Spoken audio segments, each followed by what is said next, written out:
Bayangkan sebuah negara di mana kepolisian memiliki kekuasaan tak terbatas. Gue tidak peduli dengan RUU TNI, gue tidak peduli dengan negara karena semuanya tidak ngefek buat kehidupan gue. Yang penting gue tetap kerja buat diri gue sendiri. Nah, pemikiran seperti itulah yang diharapkan oleh negara yang sedang memanipulasi logikamu. KMUI, mahasiswa dan rakyat Indonesia. Saya tadi baru masuk sedikit ke lapangan DPR, polisi langsung mengentungi saya ketika Tes. Hai Visionaries, balik lagi bareng gua di Skeptis Manis.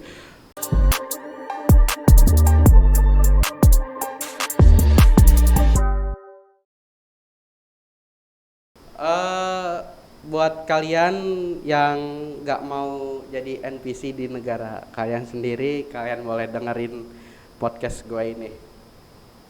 Oke, ada beberapa bahasan yang bakal gue bahas buat hari ini. Kurang lebih ada 3 ya, dan ini saling berkaitan dari mungkin dimulai dari minggu kemarin ya. Ini masih nyambung sama podcast gue yang kemarin di materi yang pertama. Ya, yang pertama itu RUU TNI yang makin kesini makin parah.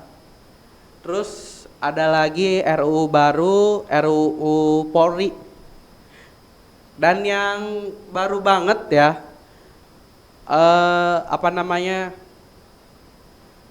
RUU dimana ini untuk kita bagaimana mengkritik presiden jadi agak lebih susah ke depannya. Karena ini RUU dimana ya presiden jadi agak susah, bahkan mungkin susah dikritik. Kembalikan TNI ke Barak! Kembalikan TNI ke Barak! Kembalikan TNI ke Barak! Kembalikan TNI ke Barak! Kembalikan TNI ke Barak! Kembalikan TNI. Topik yang pertama ya Visionaries terkait RUU TNI ini yang emang benar-benar meresahkan banget ya. Bukan dari segi isinya doang, tapi dari segi dampaknya. Dan demonya ini belum kelar-kelar. Bahkan yang tadi awalnya baru di Jakarta, Bandung, merembet ke Surabaya, ke Malang, dan beberapa kota lainnya yang emang berujung chaos. Ya, fun fact-nya kan ini aturan gak disosialisasikan sama masyarakat. Bahkan bagi gua sebagai masyarakat ini terkesan terburu-buru dan kayak ngebuat beberapa pertanyaan yang kenapa ini dulu gitu yang disahin. Padahal ada RUU perampasan aset itu di sekitar dari 2019 udah digaungin untuk cepet-cepet disahin. Bahkan mungkin kalau nggak salah lebih jauh lagi deh, gua agak lupa. Cuma emang RUU untuk perampasan aset ini udah lama banget, tapi ini RUU TNI ini lebih cepet gitu buat disahin. Bahkan pas gue baca berita-beritanya lagi itu, ketika orang-orang Papua tanahnya digerus, ketika sungai-sungai mereka dicemari, ketika pagar laut, ketika pagar laut dan sebagainya, DPR bungkam. DPR tuh nggak ngomong, DPR tuh nggak cerita kemana-mana. Ketika misalkan masyarakat Indonesia itu minta dari tahun 2008 minta supaya koruptor itu dimiskinkan, gak pernah ada cerita rapat di situ, gak pernah ada cerita sidang di situ. Perampasan aset ayo. Jadi yang dibicarakan di DPR itu apa?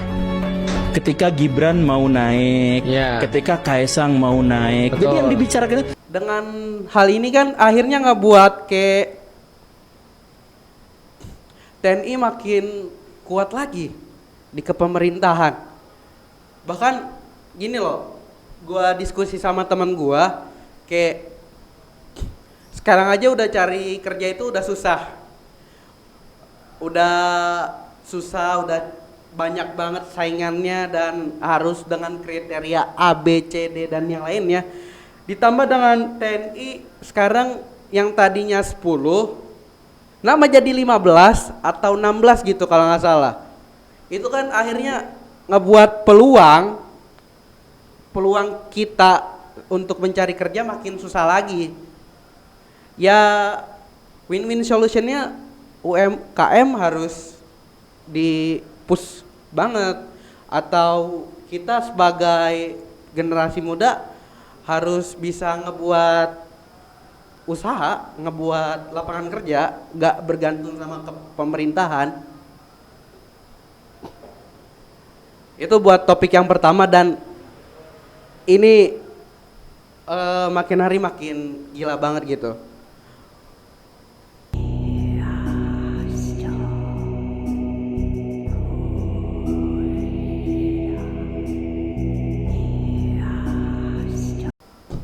Oke, di pembahasan yang kedua gue bakal ngebahas tentang RUU polisi. Ini agak nyambung, bukan agak nyambung lagi, emang nyambung ya. Ibarat dari TNI ini lebih ke arah gimana ngatur secara offline. Nah, si polisi ini diatur gimana caranya online-nya ini juga terkontrol. Karena ini lebih cenderung ke arah cyber. Kalau yang gue lihat-lihat dan emang informasi yang gue dapat juga ya. Jadi emang RUU polisi ini lebih ke arah gimana seorang warga atau masyarakat memukakan pendapat atau keresahannya lewat media sosial dan yang lainnya. Ini agak mungkin dipres, agak lebih susah. Bukan agak lagi, mungkin jadi dipersulit gitu. Guys, jangan lupakan revisi Undang-Undang Polri. Per poinnya isinya pembungkaman, penyadapan, doxing. Mereka tuh mau bungkam kita lagi kayak 98, bedanya ini cyber. Ringkasnya, revisi Undang-Undang Polri ini kalau sampai disahkan bisa bikin kebebasan berpendapat kita tuh makin susah. Saran gue, kalian bisa baca artikel LBH Jakarta yang ini, tolak RUU Polri yang menjadikan Polri lembaga super body. Nah, contohnya kayak gini deh. Di saat lo ngekritik koruptor kayak kemarin Tom Lembong dan yang lainnya gitu ya, ini bakal ada buzzer yang dikirim atau ada buzzer yang ngebully orang-orang yang ngegaungkan hal itu, yang kayak konten gak bermutu atau kurang literasi lu atau apalah bahasan-bahasannya. Dan emang ini ngebuat kayak secara nggak langsung dipres. Mengawasi, menangkap, bahkan mengintervensi kebijakan tanpa batasan. Bisa juga kayak lu nge-share meme atau hal apapun itu yang berbau jokes yang mungkin itu menyinggung ke pemerintahan atau presiden, ini bakal dikenain UU ITE. Ditambah kan sekarang itu misal lu asal foto itu udah kena undang-undang, ya kan? Nah, makin diperkuat lagi dengan UU polisi ini loh, yang dimana kebebasan lu berargumentasi di sosial media ini makin di-press, makin kayak ya di-skat gitu. Kalau lo pernah nonton Attack on Titan itu ibarat dikasih benteng-benteng yang ngebatasin. Dan dibangunlah 3 lapis tembok besar yang mengelilingi kerajaan Maria, Rose, dan Shina. Kan itu di Attack on Titan itu ada 3 benteng tuh, benteng Shina, benteng Rose, dan satu lagi gue lupa apa. Nah, di Indonesia tuh ibarat kayak di Attack on Titan gitu loh. Kayak yang pertama RUU TNI, RUU polisi, nanti RUU presiden. Jadi kan itu tuh jadi skat-skat yang akhirnya ngebatasin untuk kita nggak bisa secara luas, secara gamblang.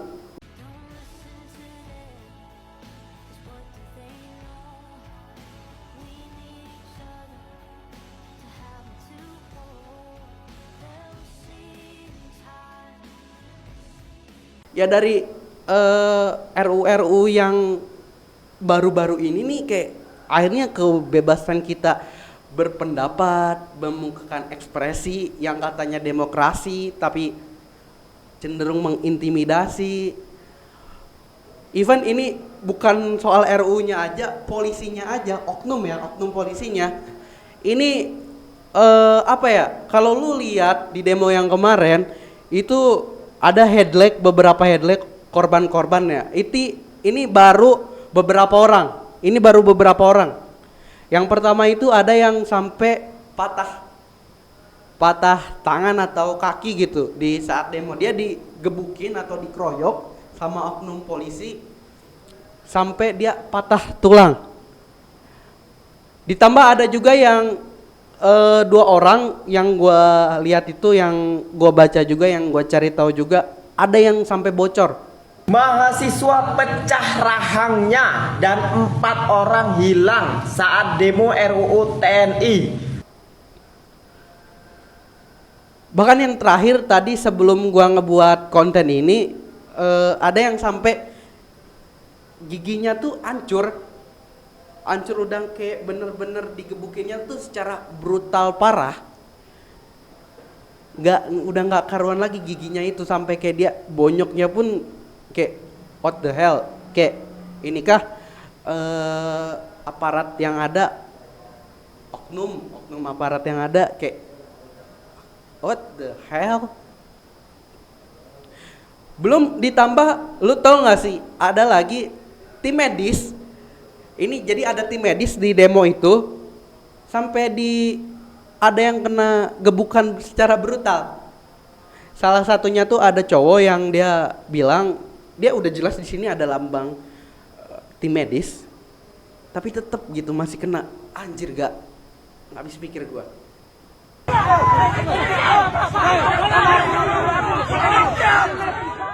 Kalau aparat udah melakukan kekerasan terhadap tenaga medis di jalanan, kalau ini beneran terjadi, ini udah kelewatan. Video ini udah tersebar di mana-mana di internet. Dan ini terjadi di Malang.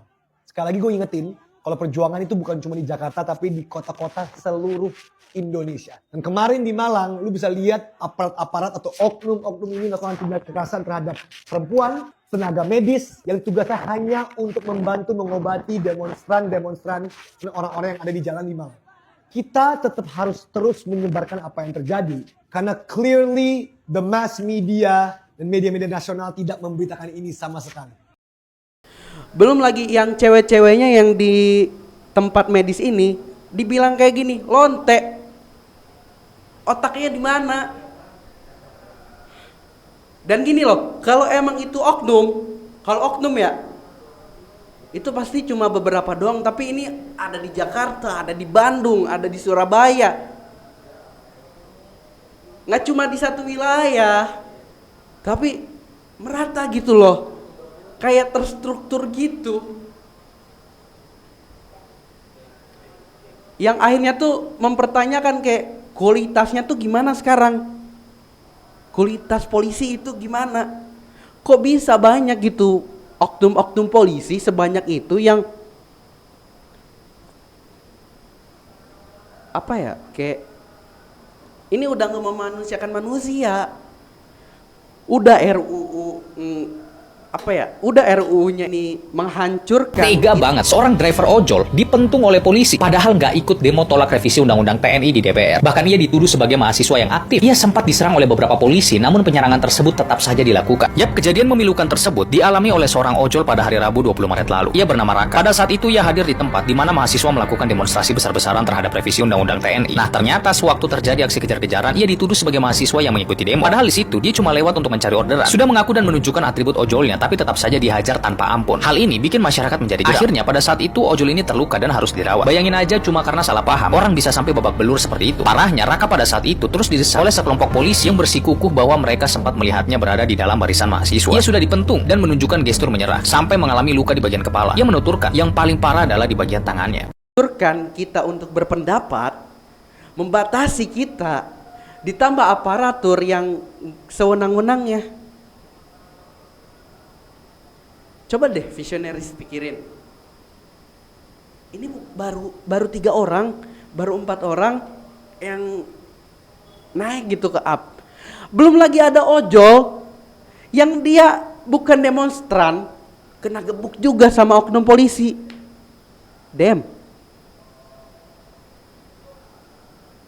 Ini mau sampai kapan?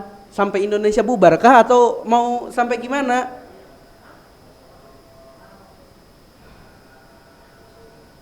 Ya, ini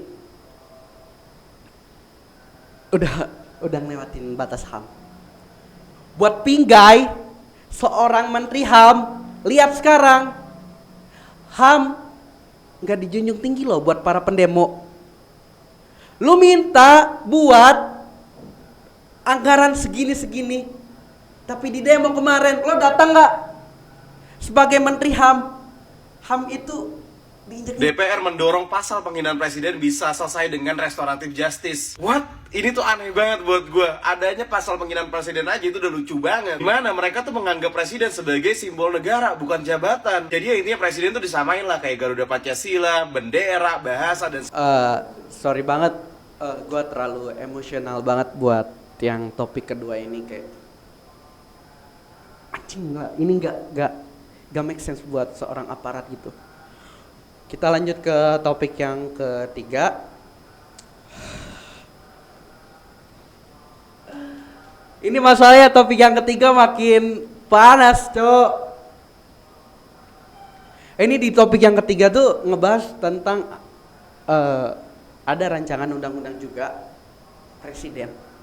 Dimana ini kalau disahin real Orba real Soeharto part 2. Dimana ya ibarat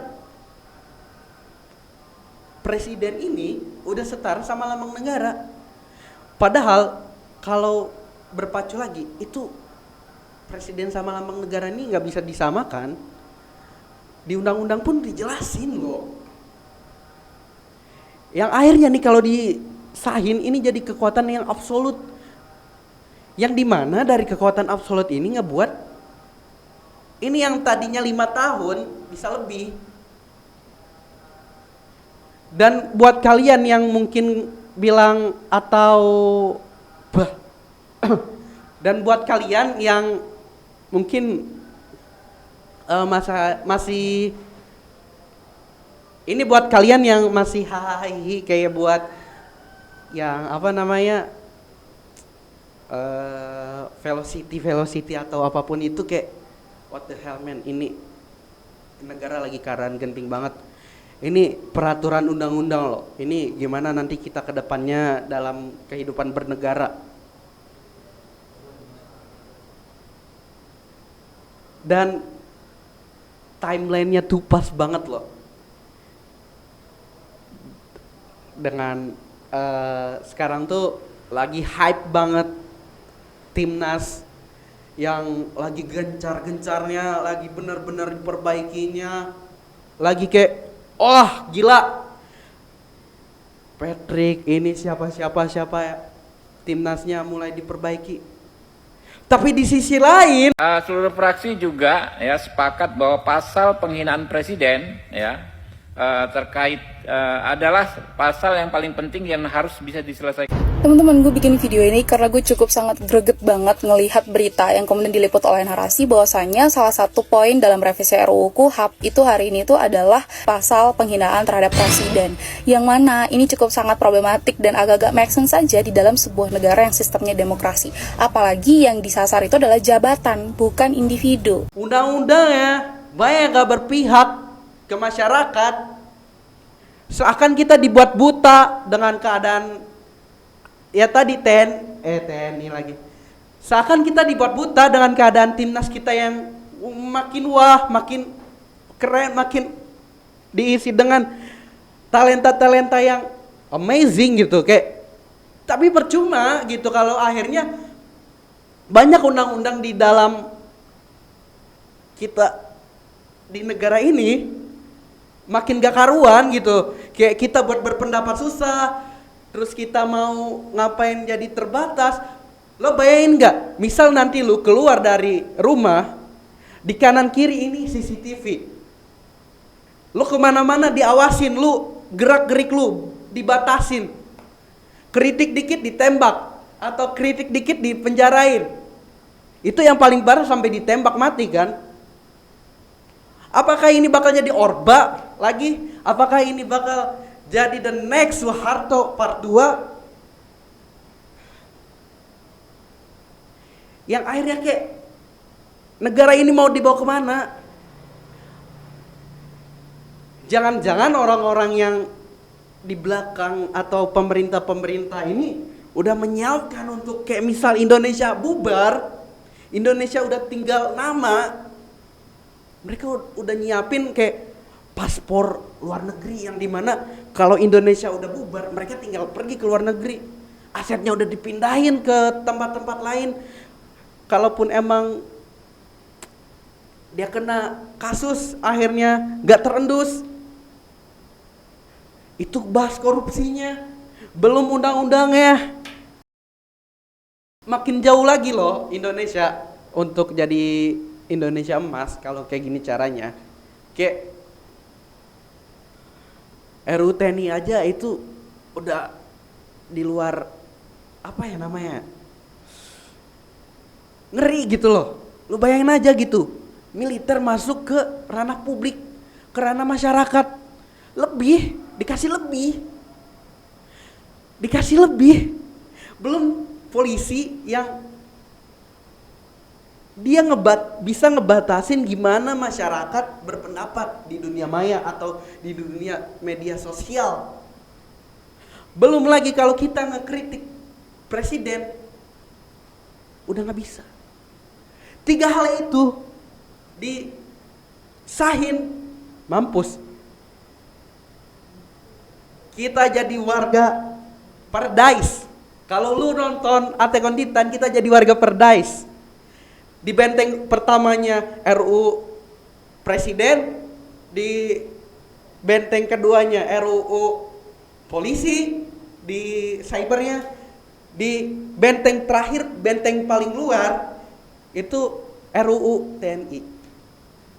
Kita udah diskatin nih 3 skat. Sadar otaknya dipakai anjir, jangan main pelok city kayak gitu. Apa cok? Negara lagi butuh kalian. Menjunjung timnas boleh, tapi pikirin sekarang Indonesia lo lagi nggak baik-baik aja, demo di mana-mana, bahkan udah ada yang jatuh jadi korban.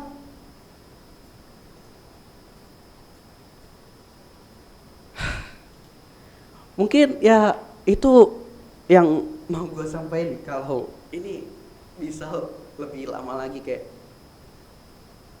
gue resah banget dengan keadaan yang sekarang. Sedih anjir. Jadi visionaries, kita jangan jadi generasi yang scroll TikTok doang atau fokus dengan hal-hal yang kurang kurang bagus lah. Jangan anti politik juga, karena lihatlah keadaan sekarang Indonesia gimana. Dengan berpolitik, dengan kita paham politik, kita bakal paham gitu situasi kondisi pada saat ini. Nanti ke depannya RUU apa lagi yang bakal disahin? Bakal ada benteng-benteng apa lagi nih? Kalau di Attack on Titan 3, di Indonesia ada berapa nanti? Bisa 10, 1000 atau berapa? Ya mungkin cukup sekian ya visionaries, kurang lebihnya mohon maaf semisal ada kata-kata gua atau umpatan gua, caci maki gua yang kurang berkenan, I'm so sorry, but itu tadi emosional gua. Jangan lupa ya subscribe YouTube-nya Has Production, dan jangan lupa follow Instagram-nya Has Production Group, sama jangan lupa Instagram-nya juga Visioner. Visionaires Picture. Belum ada ya. Pokoknya jangan lupa follow dan subscribe sosial media kita. Kurang lebihnya mohon maaf, sorry atas emosional yang tadi gue tunjukkan. Ini bentuk kepedulian gue, bukan bentuk gue tidak mencintai negara ini, tapi itu bentuk gue cinta terhadap negara ini. Ini langkah gue, ini cara gue untuk see you next time.